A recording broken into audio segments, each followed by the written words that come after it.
Notre invitée cette semaine, Pauline Marois.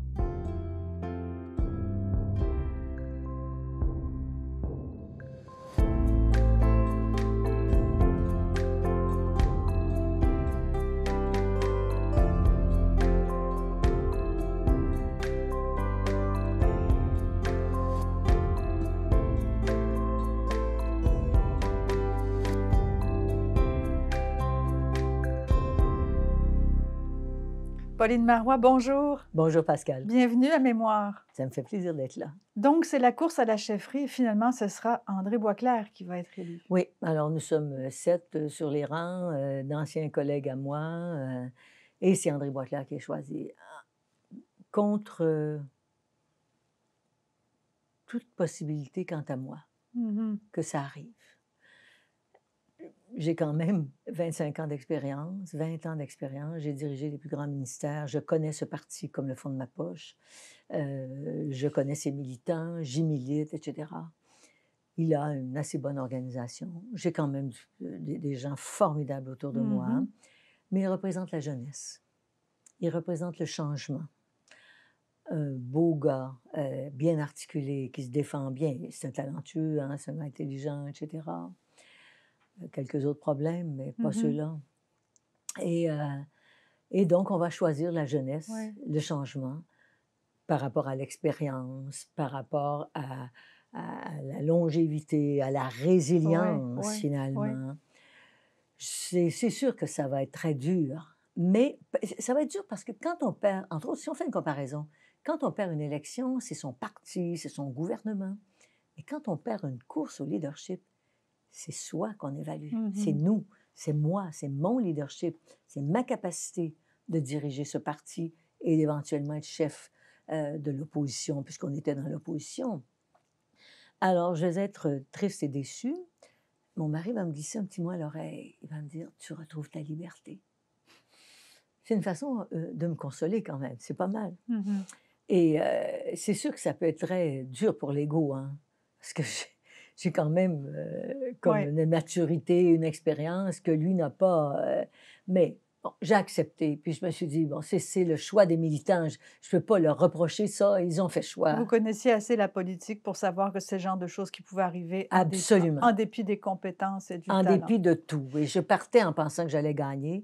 Et j'ai terminé deuxième. Donc là, vous quittez la politique. Oui, je vais rester quelques mois avec André, mais je ne veux pas lui souffler dans le cou. Puis, je veux dire, le cœur n'y est plus.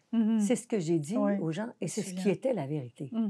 Je ne sentais plus le goût d'être là, même si j'aurais servi encore, j'aurais aimé les gens encore, mais quand tu n'as plus la motivation, tu n'as plus l'enthousiasme, faire la politique, il faut le faire avec passion, avec amour, avec plaisir.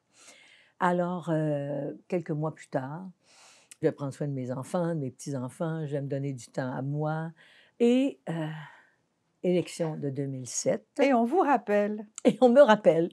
Des bandades, problèmes, André a heurté le mur, finalement. Et donc, on m'appelle. Quelques députés m'appellent et me disent, on aimerait ça que tu viennes. Ça s'est décidé en quelques jours, honnêtement. Ouais. J'ai discuté un peu avec mon mari. Il dit, écoute, tu pourrais y retourner. Tu n'as pas de déshonneur, tu n'as pas été défait.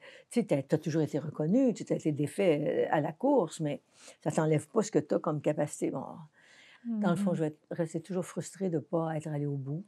J'ai une possibilité, puis j'ai en plus un appel. Je vais prendre la décision. Je vais donner une entrevue à TVA, je me souviens très bien, pour expliquer que je vais y aller.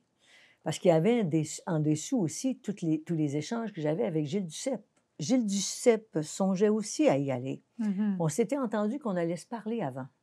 Mais je sais que Gilles émet un communiqué, comme quoi il va y aller. Enfin, que le communiqué est prêt. Alors, je suis allée avant.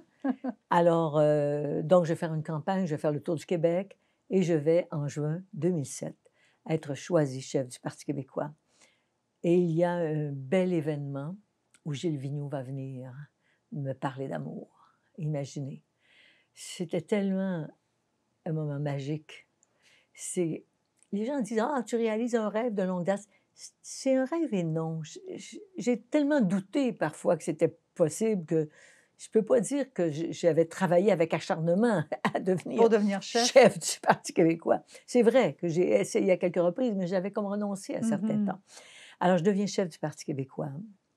Il y a un beau rassemblement des députés, des militants et un accueil très chaleureux. C'est vraiment impressionnant. Puis je sais que je chausse de grandes chaussures. Ce sont celles de René Lévesque, ce sont celles de Bernard Landry, de Lucien Bouchard, euh, Chez Parizeau. M. Parizeau.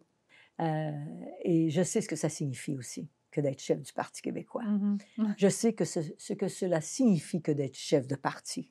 Je sais même ce que ça signifie que d'être premier ou première ministre du Québec. J'ai été très près de Bernard, j'étais très Mmh. près de Lucien, moins évidemment de M. Lévesque, mais assez quand même de Jacques Parizeau. Alors donc, je vais devenir chef du Parti québécois. Je vais avoir la chance d'avoir un député très généreux, Rosaire Bertrand, qui va m'offrir de quitter son poste de député dans Charlevoix. Charlevoix, une région que j'aime depuis toujours. J'y ai des amis. Chaque année, je vais dans Charlevoix, depuis longtemps. Je vais camper dans Charlevoix, sur le bord du fleuve. Alors, Rosaire Bertrand, très généreusement, me dit, écoute, je pense que ce serait important que tu te présentes dans la région de Québec. Il n'y a pas beaucoup de députés, on est peu Mmh. nombreux. Alors, je suis prête à te céder mon siège. Il va donc quitter son poste. Je l'en remercie encore de tout mon cœur. Et je vais devenir députée de Charlevoix, qui va devenir Charlevoix-Côte-de-Beaupré. Et je vais entrer à l'Assemblée nationale comme députée dès l'automne 2007. Et rapidement, on va se retrouver en élection en 2008. Et M. Charest va gagner. Mais en me retrouvant dans l'opposition en 2007, c'est M. Dumont qui est chef de l'opposition. Je suis chef de la deuxième opposition, avec une équipe assez décimée. C'est pas nécessairement facile Mmh. de faire sa place. Il va y avoir des élections convoquées par M. Charest en 2008. Et donc, je vais faire la campagne avec mon équipe. Ça va être très enlevant, très passionnant. Je vais recruter des bons candidats, de bonnes candidates. On va faire une belle campagne. Et puis, je vais me retrouver chef de l'opposition devant M. Charest avec une équipe reconstituée. Nous travaillons donc à préparer la prochaine élection. Comment on va aborder la question nationale, la question de la souveraineté? Je ne veux pas qu'on s'engage à tenir un référendum sur la souveraineté, Mmh. mais je ne veux pas qu'on se bloque la possibilité de le faire. Je me souviens de ce qu'on avait vécu avec M. Lévesque au rapatriement de la Constitution. On aurait pu en faire un référendum. Bon. Alors, on va préparer le Congrès, on va le préparer avec beaucoup de rigueur, comme toujours. Mobilisation des militants, etc. Il y a toujours nos fameux débats sur la langue. On va aborder les questions de la laïcité. La charte des valeurs, là, on ne l'appelle pas la charte des valeurs, on l'appelle charte de la laïcité. Mais on va aborder ces questions-là au Congrès. Ce sont des prises de position qu'on va avoir. Donc, je ne l'invente pas là, quand je vais arriver au gouvernement. Donc, bon débat sur la langue, sur la stratégie référendaire. J'ai le plus haut score, le plus haut résultat Mmh. en termes d'appui de la part des militantes et militants à titre Ouais. de chef du Parti québécois. Plus que Lucien Bouchard, plus que Jacques Parizeau. C'est un objet de fierté, Tout je à dois vous le fait. dire, là. Surtout que je ne l'ai toujours pas facile, hein. Chef d'opposition, on me regarde toujours avec un petit œil un peu sceptique. Est-ce qu'elle va être capable de faire ci? Est-ce qu'elle va passer à travers telle épreuve, etc. Et des épreuves, il y en aura.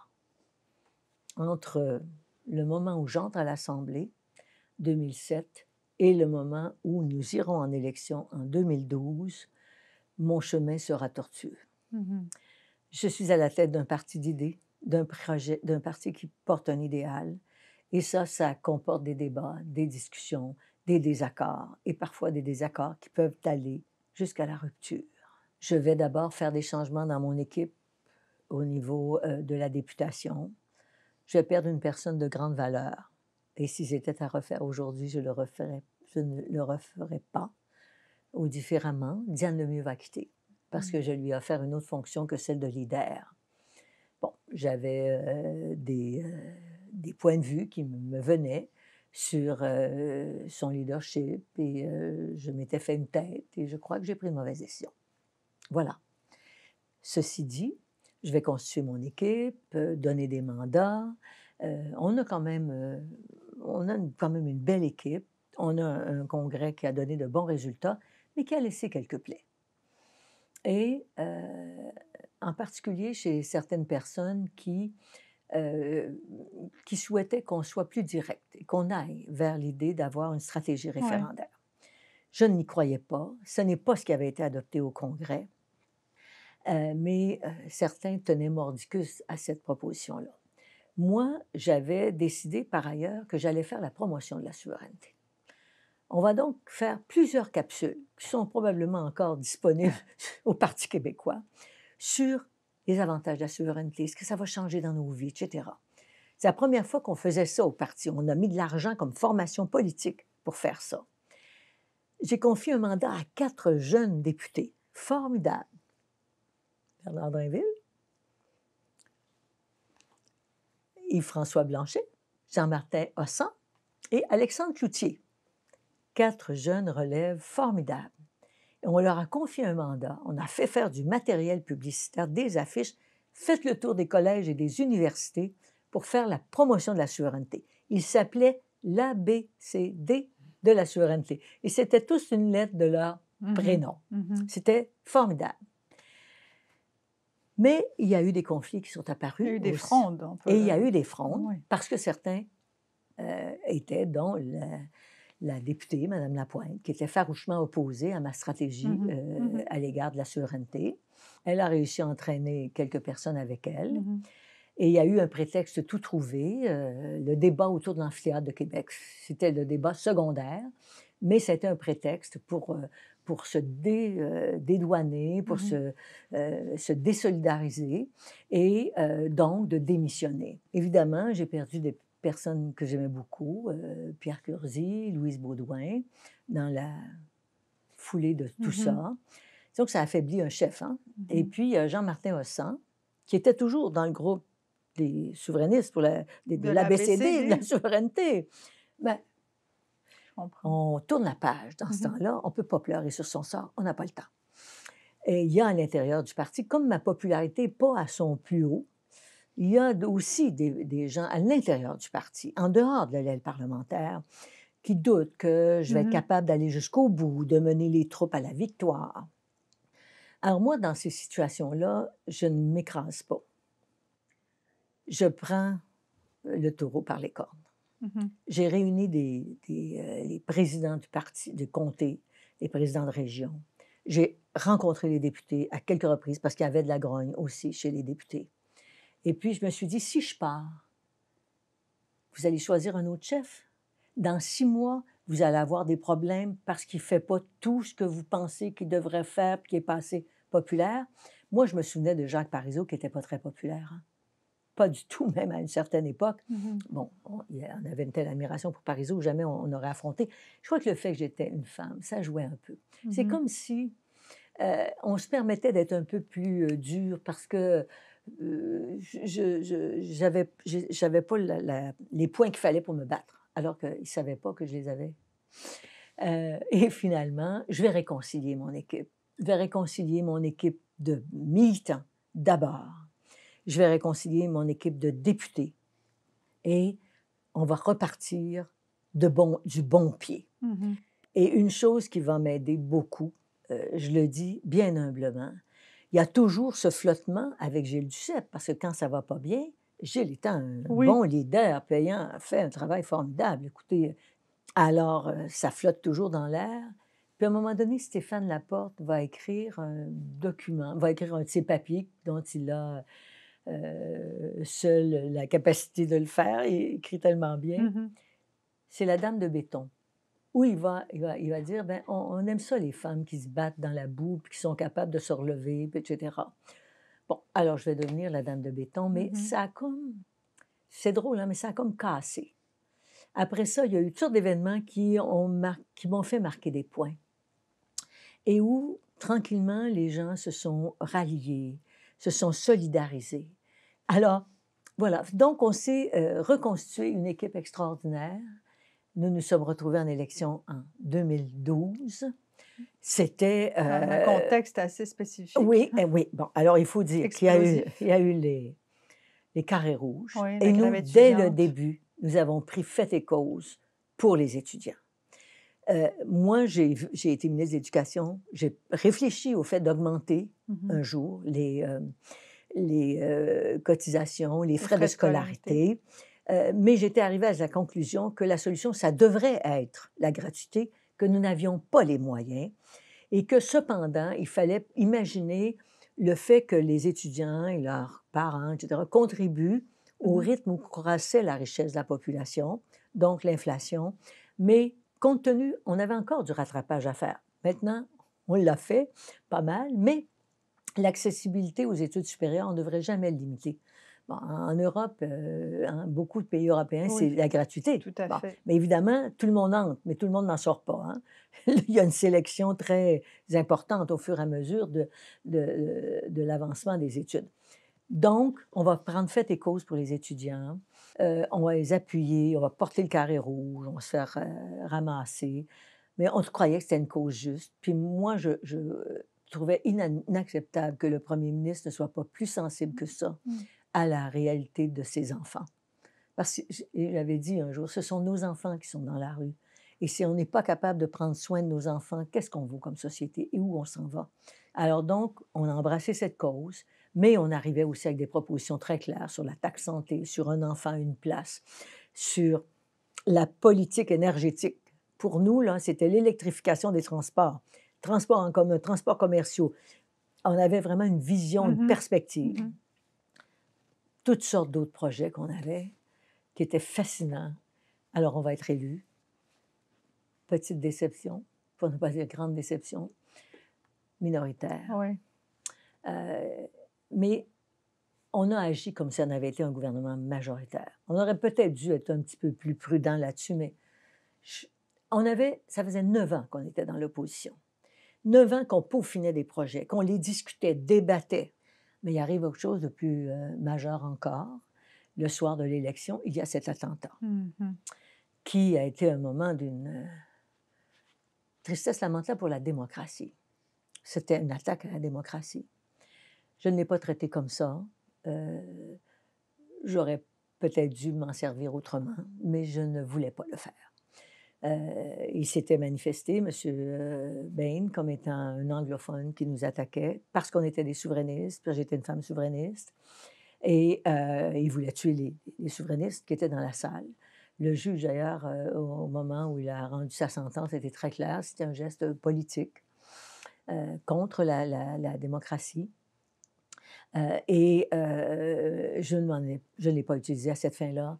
Je ne voulais pas augmenter la... Vous n'avez pas voulu attiser les braises, vous n'avez pas voulu jouer sur cet événement. C'était absolument le cas. Vos propos sont très justes.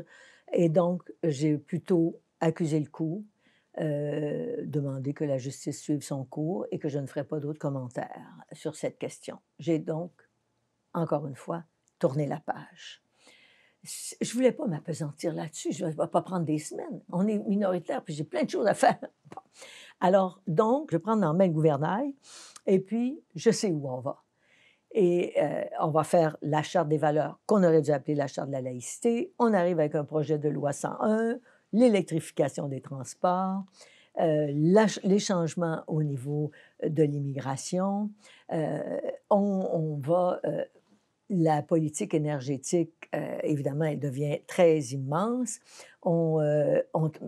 L'autre projet, Régent Hébert, et le projet de caisse autonomie, d'assurance autonomie, si on l'avait fait là, aujourd'hui, on aurait encore quelques problèmes, bien sûr, mais on aurait des services de soins et d'aide à domicile plus élaborés, où on aurait davantage d'investissements. Quand le gouvernement de M. Couillard est arrivé, ils ont mis ça à la poubelle. Quelle tristesse! Que c'est lamentable. C'est peu connu, mais Régent Hébert avait préparé une politique très englobante en matière de prévention dans le domaine de la santé. On avait, écoutez, plein de plats au feu. D'abord, évidemment, s'assurer aussi de l'intégrité de l'État, toutes les lois pour nous assurer de cela. C'est Stéphane Bédard qui était qui était là. On a fait des changements au niveau de l'aide juridique. C'est Bertrand Saint-Arnaud qui avait ça en tête depuis des années. On a rehaussé les seuils pour aider les personnes qui voulaient se servir de l'aide juridique. J'ai fait un sommet avec les communautés autochtones, les Premières Nations. On a fait des ententes formelles, on a reconnu de nouveaux parcs. Si on était resté au pouvoir, je pense que les gens auraient vu tous les dossiers qu'on avait mis de l'avant. On a adopté une loi reconnaissant l'économie circulaire, on a l'économie sociale. C'est Sylvain Gaudreault qui l'a présenté. Alors, quand on regarde tout ce qu'on a fait, Hélène Zacharie, qui malheureusement est décédée, qui était en train de créer la Banque de développement du Québec, c'était formidable. Mais la population en a décidé autrement. J'avais une super équipe. Et quand on s'est présenté à l'élection, si on l'a fait à ce moment-là, c'est parce qu'on sentait des blocages. On ne pouvait plus avancer sur la loi 101, entre autres. La CAQ s'opposait beaucoup à certaines de nos mesures. On leur en donnait un pouce, ils en prenaient un pied, ils en voulaient toujours plus. Bon, c'est derrière nous, c'est fait.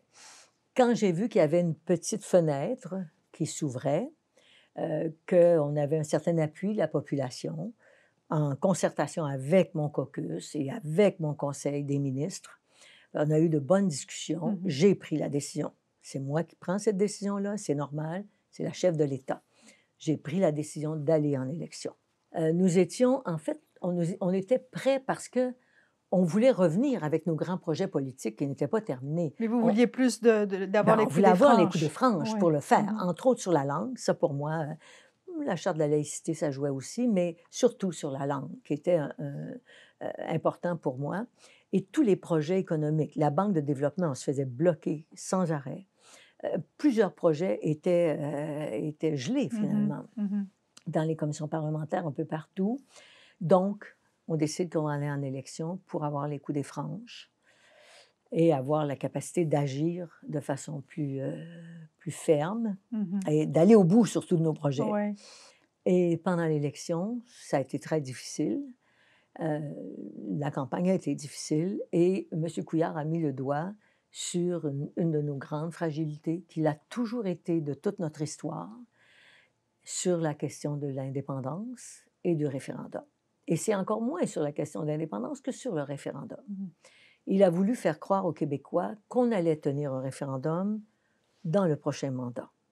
Il y a une chose qui n'était pas apparue beaucoup publiquement, qui n'avait pas été mise en lumière, mais nous avions préparé un projet de livre blanc dont on avait fait état pendant la campagne et un peu avant, où on voulait reposer la question, pas de faire un référendum sur la souveraineté, mais on voulait refaire le point en consultant la population sur la réforme du fédéralisme ou un projet de pays, avec les tenants et les aboutissants, avec des échanges, la remise à jour de certaines études de la commission Bélanger-Campeau, etc. Mais c'est passé un peu sous le radar. Et honnêtement, les libéraux ont réussi à faire croire qu'il fallait avoir peur de nous. On faisait peur parce que les Québécois ne voulaient pas de référendum. Ils vont vous en faire un. J'avais beau le crier sous tous les toits, ça ne passait pas la rampe. On m'a dit, tu aurais dû dire que tu n'en ferais pas. Moi, j'ai beaucoup de difficultés avec les gens qui prennent des engagements et qui ne les tiennent pas. On peut en prendre, s'être trompé, puis avouer qu'on s'est trompé. Mais dans ce cas-là, c'était devant mon parti et devant la population. Devant mon parti, j'avais dit, on garde les portes ouvertes. On va avoir une stratégie qui va nous amener à... On voulait faire des gains sur les pouvoirs à rapatrier d'Ottawa. Alexandre Cloutier avait inspiré cette approche-là, une gouvernance souverainiste. Mais cette peur a été entendue et surtout a eu un impact sur l'électorat. Alors, soit certains ne sont pas allés voter, ou soit ont décidé d'appuyer une autre formation politique que celle du Parti québécois.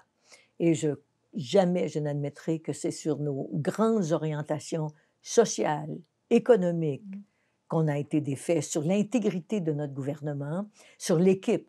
Nous avions une équipe remarquable, exceptionnelle, qui ne se comparait pas à l'équipe plus intellectuelle du Parti québécois de 1976, mais qui se comparait avantageusement à toutes les équipes que le Québec avait connues. Ce fut un échec, ce fut une défaite. On respecte le choix de la population, mais je crois que la peur a joué, malheureusement, de la démagogie dans ce cas-là. Et je n'ai pas pris l'engagement de ne pas tenir de référendum, mais j'avais essayé d'être le plus clair possible pour dire, lorsque nous en ferons un, nous aurons un échange, un débat, et il y aura... on ne prendra personne par surprise, on ne le fera pas, on ne décidera pas une nuit qu'on fait le référendum dans un mois, d'accord? Alors, il y aura une conjoncture, il y aura la nécessité de bâtir un rapport de force, etc. Mais, malheureusement, ces propos n'ont pas été retenus, vraisemblablement. Alors, voilà.